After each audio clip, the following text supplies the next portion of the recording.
రామాయణం ఉత్తరకాండ 76 సర్గాలు 32 శ్లోకాల నుంచి.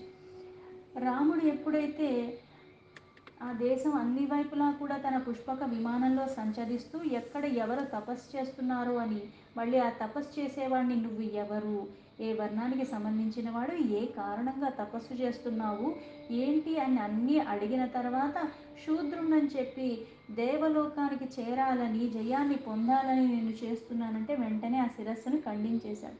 దేవతలందరూ కూడా రాముణ్ణి కొనియాడారు.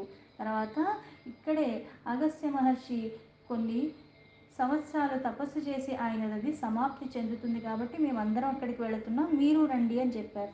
రాముడు వెళ్ళిన తర్వాత ఆ రాముడికైన దివ్యమైన ఆవరణాన్ని కానుగా నా తృప్తి కొరకు దీన్ని స్వీకరించవా అని చెప్తూ త్వం హి శక్తస్తారయితుం సేంద్రానపి దివ్యోకసః తస్మాత్ ప్రధాస్యే విధివత్ తత్ప్రతీచ్ఛా నరాధిప దివ్యం ఆభరణం చిత్రం ప్రదీప్తమివ భాస్కరం.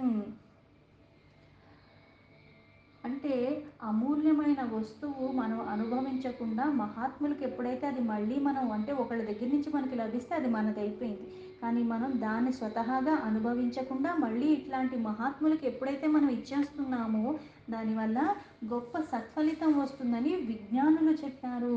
దీన్ని భరించుటకు అంటే రక్షించుటకు ఇంద్రాది దేవతల కంటే కూడా నువ్వే అర్హత కలిగి ఉన్నవాడివి రామా. అందుకే మహారాజా, ఇంద్రాది దేవతలకి సైతం ఉద్ధరించటానికి నువ్వే శక్తిమంతుడివి.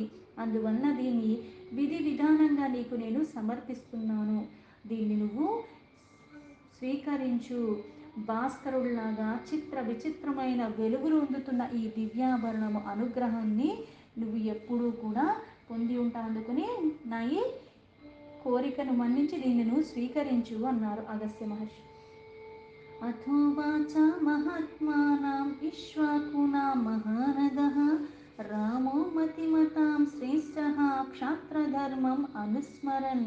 ఇక్ష్వాకు వంశంలో మహారథుడు, ప్రజ్ఞావంతుల్లో శ్రేష్ఠుడైన శ్రీరాముడు క్షత్రియ ధర్మాన్ని స్మరిస్తూ ఆ మహాత్ముడైన అగస్త్యుల వారితో మళ్ళీ ఇట్లా మాట్లాడుతున్నారు. ప్రతిగ్రహాయం భగవన్ బ్రాహ్మణస్య విగర్హితః గృహిణ్యాం క్షత్రియోహం వై కథం బ్రాహ్మణ పుంగవ. పూజ్యుడైన బ్రాహ్మణోత్తమ, ఆ దానము పుచ్చుకొనటానికి బ్రాహ్మణులకే తగును. అంటే దానం తీసుకోవటం బ్రాహ్మణులకి తప్పు కాదు, కానీ క్షత్రియుని కదా, నేను దానంగా ఎట్లా పుచ్చుకుంటాను? దానంగా క్షత్రియులు తీసుకోకూడదు కదా, క్షత్రియులకు అర్హత లేదు కదా, వాళ్ళు ఇవ్వాలి కానీ పుచ్చుకోకూడదు కదా. బ్రాహ్మణేన విశేషేణ దత్తం తద్వక్తుమర్హసి ఏవముక్తస్తు రామేణ ప్రత్యువాచ మహాన్ ఋషి. అలా చెప్పేసరికి బ్రాహ్మణ్ నుంచి పుచ్చుకొనుట ఎంతవరకు సమంజసము, దయతో ఆ విషయాన్ని నాకు వివరించి చెప్పరా అని రాముడు అడిగాడు. రాముడు అడిగిన తర్వాత ఆ మహర్షి మళ్ళీ ఇలా రాముడికి చెప్తున్నాడు. ఆసంకృతయుగే రామ బ్రహ్మభూతే పురాయుగే అపార్థివాః ప్రజాః సర్వాః సురాణాం తు శతక్రతుః. రామ, పూర్వకాలంలో బ్రహ్మస్వరూపమైన కృతయుగంలో, మొదటి యుగం త్రేతాయుగం, కృతయుగం, ప్రజలకు రాజు లేకుండే, దేవతలకు మాత్రమే ఇంద్రుడు ప్రభువుగా ఉండే రోజులవి. తాః ప్రజా దేవదేవేశం రాజ్యార్థం సముపాద్రవన్ సురాణాం స్థాపితో రాజా త్వయా దేవా శతక్రతుః. అంతటా ప్రజలు తమకి రాజు ఏర్పడటానికి దేవదేవుడైన బ్రహ్మదేవుడి దగ్గరికి పరుగు పరుగున వెళ్ళారు. ప్రయచ్ఛానో హి లోకేశ పార్థివం నరపుంగవం తస్మై పూజాం ప్రయుంజాన దూత పాపాశ్చరీమహి నావాస్తాము వినా రాజ్ఞా ఏషనో నిశ్చయః పరః ప్రజానాం వచనం శ్రుత్వా నిశ్చయిత్వా అర్థముత్తమం.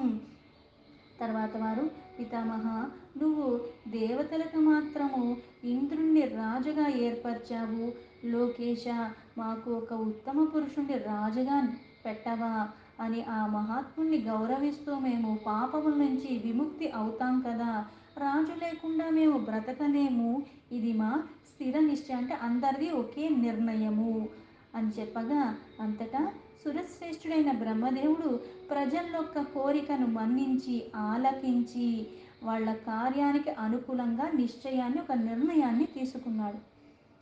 తతో బ్రహ్మాసురశ్రేష్ఠో లోకపాలాన్ సవాసవాన్ సామహూయాః బ్రవీత్ సర్వాన్ తేజోభాగాన్ ప్రయచ్చత. తర్వాత ఇంద్రాది దిక్పాలకుల్ని ఆహ్వానించి, అష్టదిక్పాలకులు ఉన్నారు, ఆ విషయములన్నీ కూడా వాళ్ళతో వివరించి, మీరందరూ కూడా మీ తేజస్సులతో ఒక్కొక్క అంశను దయచెయ్యండి. ఆ అంశతో ఒక పాలకుడిని అంటే అష్టదిక్కుల్లో అంటే పరిపాలన ఎలా చేస్తారు, అన్ని దిక్కుల్లో చేస్తారు. ఇక్కడ చూస్తాను అక్కడ చూడండి అంటే కుదరదు కదా. అందుకని ఈ అష్టదిక్కుల్లో ఉన్న దిక్పాలకు ఒక అంశం అన్నది ఈ పరిపాలకుల్లో ఉన్నది, వాళ్ళ అంశాలతోనే చేశాడు. ఇలా నేను ఆ పాలకుడిని మీ యొక్క ఒక్కొక్క అంశతో చేస్తాను, అందుకని మీరందరూ కూడా 8 మంది మీ అంశాల్ని ఇక్కడ ఇవ్వండి అని చెప్పాడు బ్రహ్మ. తతో దుదుర్లోకపాలాః సర్వే భాగాన్ స్వతేజసః అక్షుపశ్చాత్తతో బ్రహ్మ యతోజ్ఞాతః క్షుపో నృపః. అప్పుడు ఇంద్రాది లోకపాలకులు 8 మంది తమ తేజస్సు నుంచి ఒక్కొక్క అంశను బ్రహ్మదేవుడికి సమర్పించారు. తం బ్రహ్మ లోకపాలానాం సహర్షేః సమయోజయత్ తతో దదో నృపం తాసాం ప్రజానాం ఈశ్వరం క్షుపం. అదే సమయంలో బ్రహ్మదేవుడికి ఒక తుమ్ము వచ్చింది. ఆ తుమ్ము నుండి క్షుపుడు అని ఒక రాజు ఆవిర్భవించాడు. లోకపాలరు ఇచ్చిన అంశాలతో బ్రహ్మదేవుడు క్షుపుని తీర్చిదిద్దాడు.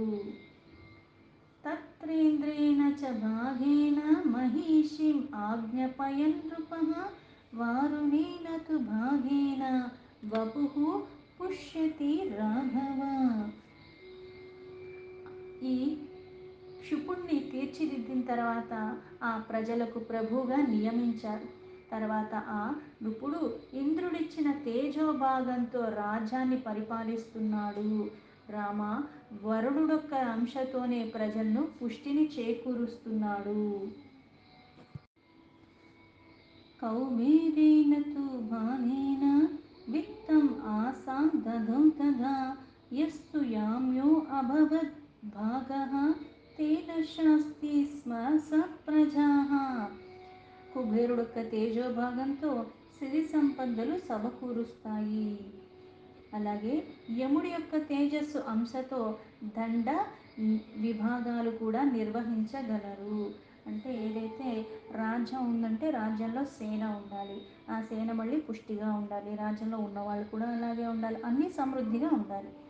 ఈ పుష్టి ఉంటే సరిపోతుందా, పరిపాలన వ్యవస్థ బాగుండాలి. అలాగే పరిపాలన వ్యవస్థ బాగుండాలి అంటే సంపదలు కావాలి, అందరికీ అన్నీ తగినట్టుగా అన్నీ అందేలాగా ఉండాలి, ఆహారం ఉండాలి, ఆరోగ్యం ఉండాలి, అన్ని రకాల సౌకర్యాలు ఉండాలి, ఉండటానికి ఇల్లులు ఉండాలి. అలాగే ఇక్కడ దండన, తప్పు చేసిన వాడిని దండిస్తే మళ్ళీ అటువంటి తప్పులు ఇంకొకళ్ళు చెయ్యకుండా ఉండి క్రమశిక్షణలో ఉంటారు, లేకపోతే విచ్చలవిడితనం వచ్చేస్తుంది. రాజులు నియమించింది ఎందుకు, ఆ రాజ్యంలో ఉన్నవాడు, అన్ని వృత్తుల్లో ఉన్నవారు, అన్ని వర్ణాలకి సంబంధించిన వాళ్ళు, అన్ని వయసులకి సంబంధించిన వాళ్ళు అక్కడ మళ్ళీ వైద్యానికి కానీ ఎక్కడా కానీ ఏది లోటు లేకుండా అన్ని రకాల వ్యవస్థల్ని కూడా చక్కగా కట్టుదిట్టంగా చేసి చూసేవాడు. ఈ అన్ని అంశాలు, అర్హతలు అన్నీ కూడా ఉంటేనే ఆ పరిపాలన అన్నది సరిగ్గా జరుగుతుంది, లేకపోతే మళ్ళీ అవకతవకలు జరిగిపోతూ ఉంటాయి. ఒక పక్క బాగా వృద్ధి చేసి ఇంకోటి చేయకపోయినా మళ్ళీ సమస్యలే వస్తాయి. ఒక వర్ణాన్ని సరిగ్గా చూసుకున్నా, ఒక వృత్తిలో ఉన్న వాళ్ళకే అన్ని సౌకర్యాలు ఇచ్చినా మళ్ళీ అది అవకతవకలకే దారి తీస్తుంది. ఇవన్నీ కూడా అందుకే దిక్పాలకుల యొక్క అంశాలతోనే అవి జరుగుతున్నాయి. కుబేరుడు అంటే నిధి, సిరి సంపదలు, అందుకే ఇవన్నీ కూడా ఆ రాజులో ఉంటాయి. తత్రేంద్రేణ నరశ్రేష్ఠ భాగేన రఘునందన ప్రీతి గృహ్ణిష్వ భద్రం తే తారణార్థం మమ ప్రభో. రామ, ఇంద్రాది దిక్పాలకులు ఎవరైతే 4 ఉన్నారో, ఇంద్ర, వరుణ, కుబేరుడు, యమ, నరేంద్రుడు అంటే రాజుగా ఉన్నావు, నరుల్ని పరిపాలిస్తున్నవాడు, ఇవన్నీ నీలో కూడా వర్ధిల్లుతున్నాయి. అందుకే ప్రభు, నేను సమర్పిస్తున్న ఈ ఆభరణాన్ని స్వీకరించు. ఇంద్రుడి తేజస్సు యొక్క అంశతో ఉన్నావు, అది ఇంకా నిన్ను తరింపచేస్తుంది, ఇది నీకు మేలు చేస్తుంది అన్నాడు. తస్య తద్వచనం శ్రుత్వా ఋషిః పరమధార్మికం తత్రామః ప్రతిజగ్రాహ మునేరాభరణం వరం. ఆ మహర్షి చెప్పిన మాటలు ధర్మబద్ధంగా అన్నాయి కాబట్టి శ్రీరాముడు ఆ అగస్త్య మహామునికి శ్రేష్టమైన ఆ ఆభరణాన్ని ఈయనకు ఇస్తుంటే అప్పుడు ఆయన స్వీకరించాడు. ప్రతిగృహ్య తతో రామః తదా ఆభరణముత్తమం ఆగమం తస్య దీప్తస్య ప్రష్టుమేవోపచక్రమే. ఉత్తమోత్తమైన ఆభరణాలు స్వీకరించిన తర్వాత శ్రీరాముడు ఆ తేజస్సుతో మిరుమిట్లు గొలుపుతున్న ఆ ఆభరణము లభించిన విధానాన్ని గుర్చి ఆ మునిని మళ్ళీ అడుగుతున్నాడు. అసలు ఇది ఎలా లభించింది, ఇది ఎవరిది, దీని పూర్వోక్తాలు ఏంటి అని. అత్యద్భుతమిదం దివ్యం వపుషా యుక్తముత్తమం కథం భగవతా ప్రాప్తం కుతో వకేన వా కృతం. మహాత్మా, ఈ ఆభరణం చాలా అద్భుతంగా ఉంది, అమోఘమైనది, ఇది ఆకారం కూడా చాలా దివ్యంగా ఉంది. పూజ్యుడా, ఇది నీకు ఎలా ప్రాప్తించింది, ఇది ఎక్కడి నుంచి వచ్చింది, దీన్ని మీకు ఎవరిచ్చారు? కుతూహలతయా బ్రహ్మన్ పృచ్ఛామి త్వం మహాయశః ఆశ్చర్యానాం బహూనాం హి నిధిః పరమకో భవాన్.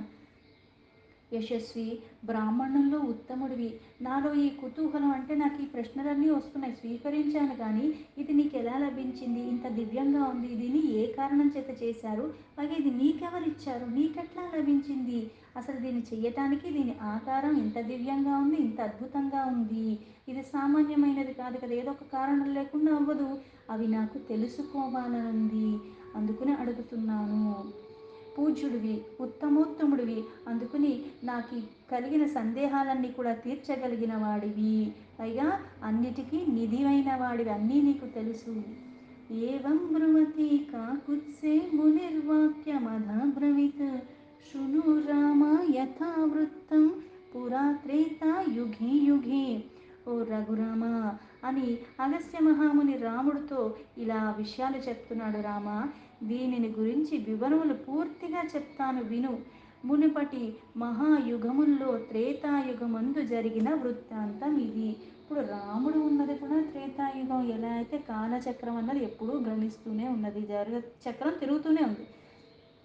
4 యుగాల తర్వాత మళ్ళీ యుగాలు అన్నవి వస్తూనే ఉంటాయి. ఇలా కొన్ని యుగాలు అయిన తర్వాత మళ్ళీ కల్పాలన్నవి. అందుకని ఇప్పుడు త్రేతాయుగమే, ఇంతకు పూర్వము త్రేతాయుగంలోనే ఆ జరిగిన వృత్తాంతమే ఇది అని చెప్తూ, రమణీయ ప్రదేశే అస్మిన్ వనే యదృష్టవానహం ఆశ్చర్యం మే మహాబాహో దానమాశ్రిత్య కేవలం. మహాబాహు, ఈ వనంలోనే ఒక రమణీయమైన ప్రదేశము, దీనిని నేను చూశాను, అప్పుడు నాకు ఎంతో ఆశ్చర్యం కలిగింది. ఒక దివ్య పురుషుడి నుంచి నేను దీనిని స్వీకరించాను. దీంతో వాల్మీకి మహర్షి విరచితమైన ఆది కావ్యమైన శ్రీమద్ రామాయణంలో ఉత్తరకాండలో 76 సర్గా సంపూర్ణం.